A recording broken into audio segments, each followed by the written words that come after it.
Hello students, welcome to Abhishek sir's classes.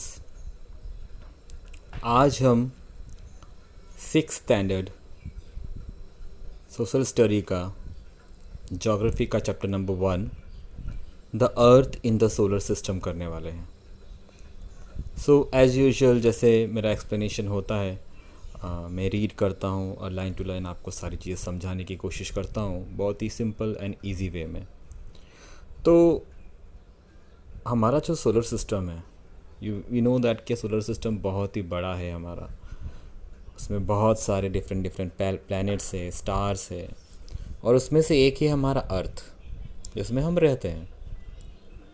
और हमें लगता है कि हमारा अर्थ बहुत बड़ा है, लेकिन इस सोलर सिस्टम में हमारा अर्थ बहुत ही छोटा सा एक प्लैनेट है। So let us begin the chapter. और भी डिटेल में आपको मैं चैप्टर पढ़ते पढ़ते रीड करने के बाद समझाऊंगा। How wonderful is to watch the sky after sunset. जब शाम को सनसेट हो जाता है, सूरज डूब जाता है, तो कितना सुंदर लगता है, कितना वंडरफुल लगता है जब हम स्काई को देखते हैं। क्योंकि स्काई में अगर आसमान एकदम साफ़ हो, एकदम खुला हो, तो बहुत सारे तारे टिमटिमाते हैं, बहुत सारे स्टार्स शाइन करते हैं। One would first notice 1 or 2 bright dots shining in the sky. तो जैसे ही सनसेट होता है तो आपको पहले तो एक स्टार, 2 स्टार ऐसे डॉट्स की तरह नज़र आएगा कि कुछ शाइन कर रहा है। फिर धीरे धीरे धीरे धीरे वो जो डॉट्स है वो ब्राइट होते जाते हैं और बहुत सारे होते जाते हैं। Soon you would see the number increasing. So जैसे मैंने कहा कि उनका नंबर जो है, जो डॉट्स से जो शाइन कर रहे हैं, उनके नंबर स्लोली एंड ग्रेजुअली आप देखोगे कि वो इंक्रीज़ हो रहे हैं, वो बढ़ते जा रहे हैं। You cannot count them any more. फिर ऐसा होगा, पहले तो आप काउंट कर पाओगे कि 1 स्टार, 2 स्टार, पर धीरे धीरे इतने सारे हो जाएंगे जैसे जैसे रात का अंधेरा होगा कि आप उनको काउंट ही नहीं कर पाओगे। हर जगह आपको स्टार्स दिखेंगे। The whole sky is filled with tiny shining objects, some are bright other are dim.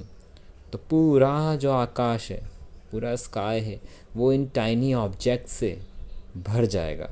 कुछ बहुत ही ज़्यादा ब्राइट कर रहे होंगे और कुछ बहुत ही डिम होंगे, कम ब्राइट शाइन कर रहे होंगे। सो अभी तक इन्होंने कहा नहीं, देखो कि वो स्टार्स होते हैं, ठीक है। It seems as if the sky is studied with diamonds. ऐसा लगता है कि मानो पूरे स्काई में, पूरे आकाश में, आसमान में डायमंड्स, हर जगह डायमंड्स लगा दिए। स्टडीड मतलब कि डायमंड जैसे हमारे जो मम्मा की इयरिंग होती है या फिर ज्वेलरीज होती है, उसके अंदर अगर डायमंड्स हो तो डायमंड्स लगे हुए होते हैं ना, उसको स्टडीड बोलते हैं। तो ऐसा लगता है कि मानो स्काई में भी डायमंड्स ऐसे हर जगह लगा दिए हैं और वो डायमंड्स शाइन कर रहे हैं। कितना ब्यूटीफुल लगता है। They all appears to be twinkling. Twinkling ऐसे चमक रहे हैं, शाइन कर रहे हैं, ट्विंकल कर रहे हैं, ऐसा लगता है वो। But if you look at them carefully, you will notice that some of them do not twinkle as others do. पर आप उनको ध्यान से देखोगे, केयरफुली देखोगे, तो आप ये नोटिस करोगे कि उनमें से कुछ जो हैं वो इतने अच्छे से ट्विंकल नहीं कर रहे हैं दूसरों की तरह। वो एकदम नॉर्मल है, वो ऐसे बस शाइन कर रहे हैं। वो ऐसे लाइक ट्विंकलिंग जो होता है ना, लाइक ऐसा लगता है कि बंद हो रहे, स्टार्ट हो रहे, ऑन हो रहे, ऑफ हो रहे, ऑन हो रहे, ऐसा लगता है। वो कुछ ट्विंकल करते हैं, लेकिन कुछ होते हैं जो ऐसे ब्राइटली शाइनी करते हैं। They simply glow without any flicker just as a moon shines. तो क्या ये वही लिख रहे हैं कि वो कुछ होते हैं वो ऐसे ही सिंपली ऐसे ग्लो करते हैं, मतलब शाइन करते रहते हैं, फ्लिकर नहीं करते। जैसे ऐसा मानो ऐसा लगे कि स्विच ऑन ऑफ हो रहा है, ऐसा ऐसे नहीं करते। वो एक ही मून की तरह, जैसे मून कैसे शाइन करता है, मून तो थोड़ी ना स्टार की तरह ऐसे ऑन ऑफ होता है, लेकिन बहुत सारे स्टार्स ऐसे होते हैं। लेकिन कुछ ऐसे होते हैं जो ऐसे लाइक फ्लिकर नहीं होते, ऑन ऑफ नहीं होते, ठीक है। हम आगे पढ़ते हैं अब।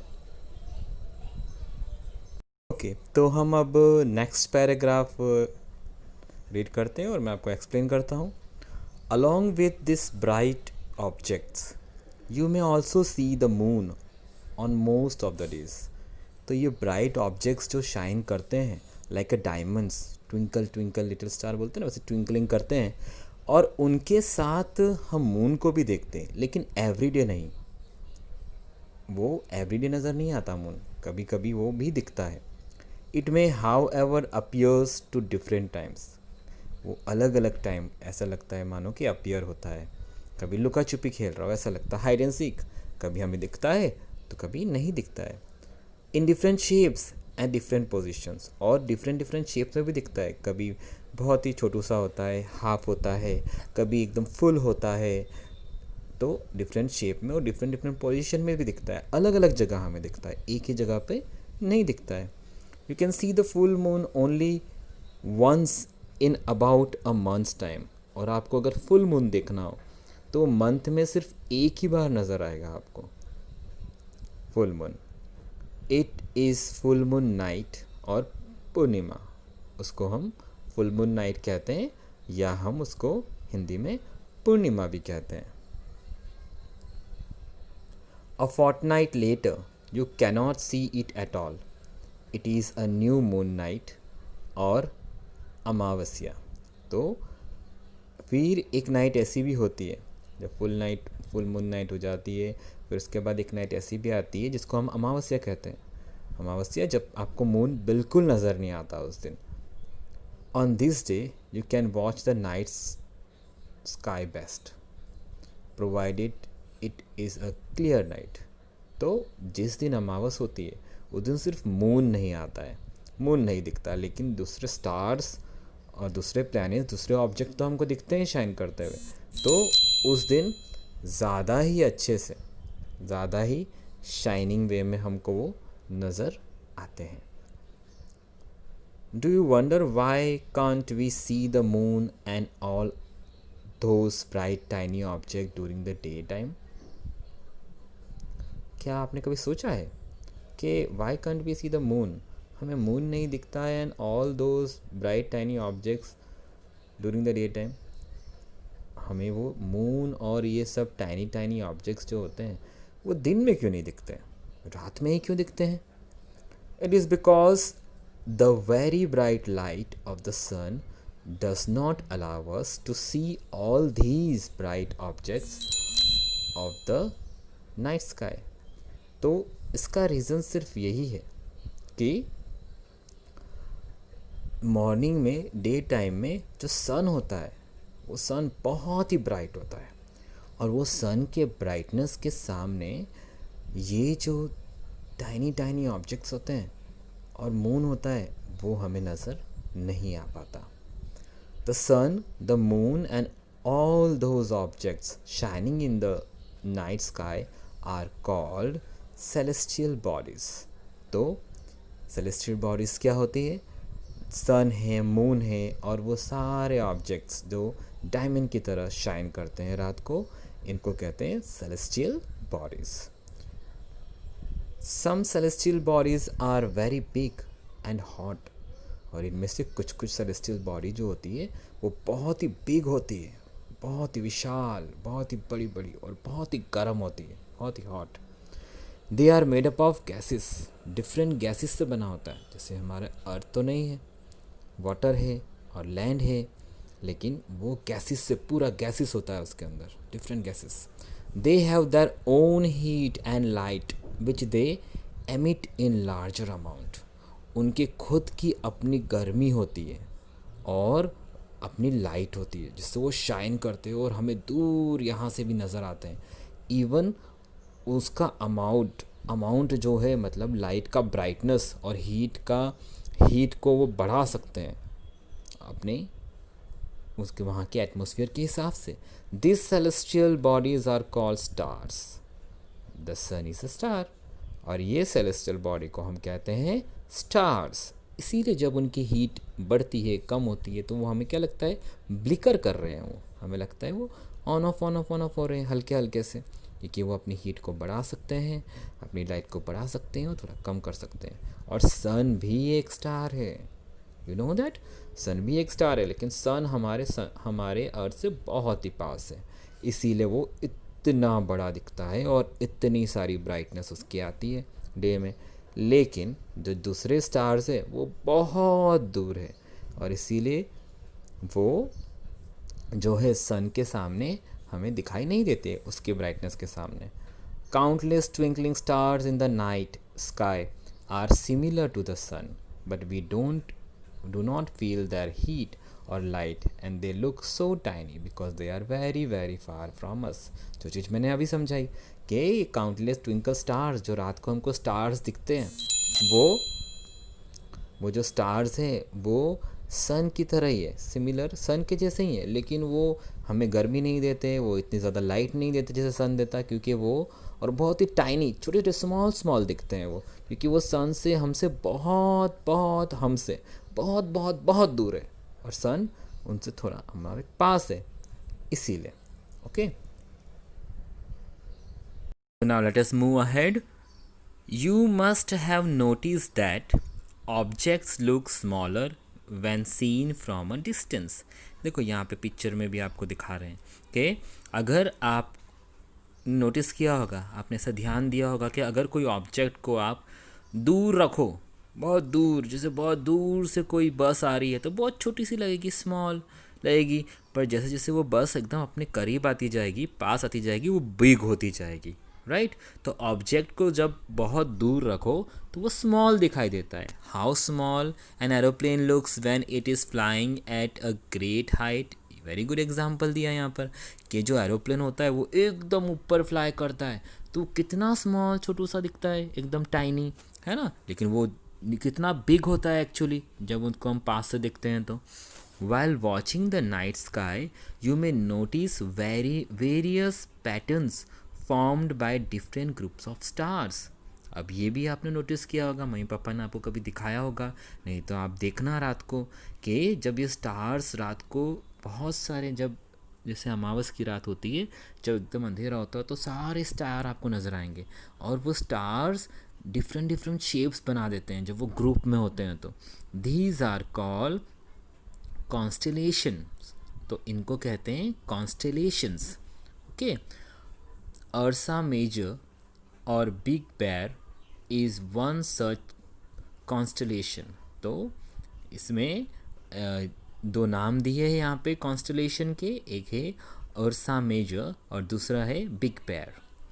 One of the most easily recognisable constellation is Saptarishi, that is सप्ता, सेवन, ऋषि साक्स। तो सप्ता का मतलब सेवन एंड ऋषि का मतलब sex.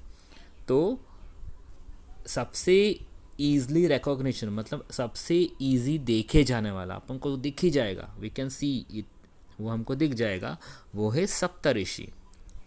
It is a group of 7 stars. ये जो है ना सप्तऋषि, ये 7 स्टार का ग्रुप है, 7 स्टार एक साथ होते हैं। आप फिगर नंबर 1 में यहाँ पे देख सकते हो, ठीक है। सप्तऋषि जो है 1 2 3 7 स्टार्स नज़र आ रहे हैं हमको सप्तऋषि के। We can see that this one, ये है ना, you can see, look it over here, this is Saptarishi, 7 star, 1 2 3 4 5 6 7।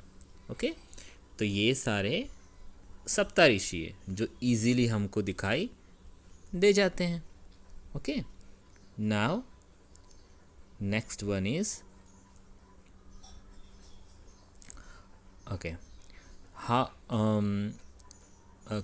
it is a group of figure number, okay, it is a group of 7 stars that forms a part of उसरा major constellation. तो this is shape, ये जो shape है इसको कहते हैं उसरा major constellation कहते हैं इसे। Ask someone elder in your family और neighbourhood to show you more stars. तो आप अगर अपने किसी बड़े को फैमिली में पूछोगे, या आप किसी नेबर को, किसी जो बड़े हैं आपसे एल्डर है, उनसे पूछो, तो वो आपको ये सप्तऋषि स्टार्स दिखाएंगे, और भी स्टार्स दिखाएंगे, प्लैनेट्स दिखाएंगे, कॉन्स्टलेशंस दिखाएंगे इन द स्काई। वो आपको सारे शेप्स जो बना रहे हैं स्टार्स, वो भी आपको वो लोग दिखाएंगे। Now in ancient times people use to determine directions during the night with the help of stars. अब एंशिएंट टाइम में क्या होता था कि ये जो लोग अगर उनको वॉक करना होता था तो वो वॉक करने के लिए क्या करते थे, वो इन स्टार्स की हेल्प लेते थे। ठीक है, उनको कहीं जाना होता था तो वे स्टार्स की हेल्प लेते थे, उसके डायरेक्शन में वो वॉक करते करते करते करते, जैसे यहाँ स्टार की तरफ जाना है तो वॉक करते करते करते इस साइड जाएंगे, ये नॉर्थ स्टार को देखते हुए, तो हमको जहाँ जाना है हम वहाँ पहुँच जाएंगे। तो वो इस तरह से स्टार्स की हेल्प लिया करते थे। Then the north star indicates the north direction, it is also called a pole star. तो ये जो नॉर्थ स्टार है ये होता है नॉर्थ डायरेक्शन में। ठीक है, तो अगर आपको नॉर्थ जाना है तो आप इस डायरेक्शन में जा सकते हो, तो आप नॉर्थ में कहीं पहुंच जाओगे जहां आपको जाना है। और इसको, इस स्टार को हम पोल स्टार भी कहते हैं। ओके, तो this north star is also known as pole star. It always remains in the same position in the sky. ये अपनी पोजिशन कभी नहीं बदलता pole star. We can locate the position of pole star with the help of a Saptarishi. और सप्तऋषि के पास ही देखो north star है, तो हम उसको पहचान सकते हैं। आपको अगर ऐसे ध्यान नहीं हो कि नॉर्थ स्टार कौन सा है, तो सप्तऋषि यहाँ पर रहेगा, इसके पास हमेशा रहेगा, वो होगा नॉर्थ स्टार। ठीक है, तो आप इस तरह से उसे पहचान सकते हैं। Look at figure number 1.1. You will notice that if an imaginary line is drawn joining the pointer stars and extend it further, it will point to the polar star.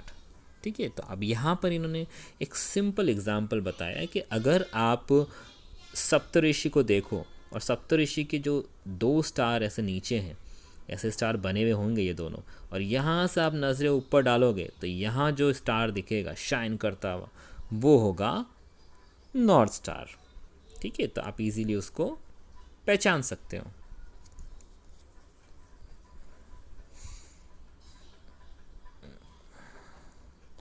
Some celestial bodies do not have their own heat and light. अब कुछ celestial bodies जो होती है, जैसे मैंने कहा था celestial bodies planet, star, सन, ये सब होती है, पर कुछ जो होती है उनकी खुद की हीट और लाइट नहीं होती है। They are lead by the lights of the stars.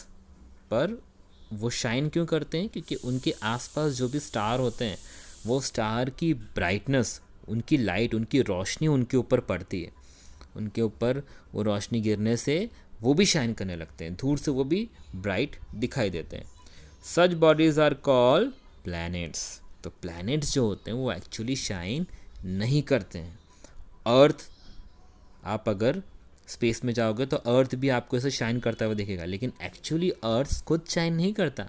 सन की जो लाइट है वो सन की लाइट के कारण शाइन करता हुआ नज़र आता है। The word planet comes from the Greek word planetai, तो which means wonders। तो planet जो वर्ड है वो कहाँ से आया है? ग्रीक वर्ड से, जिसका ग्रीक में उसको कहते हैं planetai, और वो होता है वंडरस। वंडरस जो वंडर करते हैं, हर जगह यहाँ वहाँ घूमते रहते हैं। The earth on which we live is a planet। हमारा अर्थ एक planet है। It gets all its heat and light from the sun, which is our nearest star। और हमें सारा जो भी अर्थ पे हीट मिलता है और लाइट मिलता है वो कहाँ से मिलता है? सन से मिलता है, क्योंकि सन एक ऐसा स्टार है जो हमारे अर्थ के बहुत पास है, इसलिए हमको लाइट और हीट वहाँ से रेगुलरली मिलता रहता है। तो अगर सन नहीं होगा तो क्या होगा? सन नहीं होता तो यहाँ पर कभी भी लाइट नहीं होती। If we look at the earth from a great distance, say the moon, it will appear to be shining just as the moon. तो आप अब अर्थ पे हो तो आपको मून शाइन करता हुआ नज़र आ रहा है. आप अगर मून पे जाओगे तो आपको अर्थ शाइन करता हुआ नज़र आएगा, क्योंकि क्योंकि वहाँ पर जो सन है उसकी लाइट अर्थ पे पड़ेगी और इसलिए वो भी शाइन करेगा. The moon that we see in the sky is a satellite. It is a companion of our earth and moves around it. अब यहाँ पर मून को क्या कहा है? सैटेलाइट. ठीक है, सैटेलाइट क्या होती है? सैटेलाइट वो होती है जो हमारे अर्थ के ऊपर है, अर्थ के ऊपर घूम रही है और हमें सारी चीज़ों के बारे में बताती है सैटेलाइट. ठीक है, जितनी भी हमारे जो इन्फॉर्मेशन हमारे लेनी होती है साइंटिस्ट वगैरह को, वो सब, और हमारे जो एस्ट्रोनॉट वगैरह को, वो सारी इन्फॉर्मेशन सैटेलाइट से मिल जाती है. और मून को सैटेलाइट कहा गया है क्योंकि वो हमारे सैटेलाइट की तरह हमारे अर्थ के इर्द गिर्द घूमता रहता है. Like our Earth, there are 7 other planets that get heat and light from the sun. तो सिर्फ अर्थ नहीं है, हमारे अर्थ की तरह सन के पास और 7 प्लैनेट्स है उसके आसपास जो सन से हीट और लाइट लेते हैं. तो हमारा सन सिर्फ हमें हीट और लाइट नहीं दे रहा है, हमारी अर्थ को सन हीट एंड लाइट नहीं दे रहा है, वो दूसरे और भी 7 प्लैनेट्स को हीट एंड लाइट प्रोवाइड कर रहा है. Okay, some of them have their moons too. और जैसे हमारे अर्थ का एक हमारा खुद का मून है, वैसे कुछ और भी प्लैनेट से उनके भी खुद के मून्स है. ठीक है, तो ये था हमारे अर्थ और प्लैनेट और सन के बारे में. अब हम देखते हैं next topic, the solar system. Solar system के बारे में देखते हैं कि वो क्या होता है. Okay, interesting. So the sun, 8 planets, satellites and some other celestial bodies known as asteroids and meteoroids. तो अब यहाँ पे और नए नए वर्ड ऐड हो रहे हैं. तो एक तो हमारे सन है, फिर हमारे 8 प्लैनेट्स मतलब अर्थ को मिलाकर 8 प्लैनेट्स हो गए, फिर सैटेलाइट्स जो घूमते रहते हैं वो, और कुछ और सेलेस्टियल बॉडीज़ है जिसको कहते हैं एस्टेरॉइड्स और मीटेरॉइड्स. लेट अस सी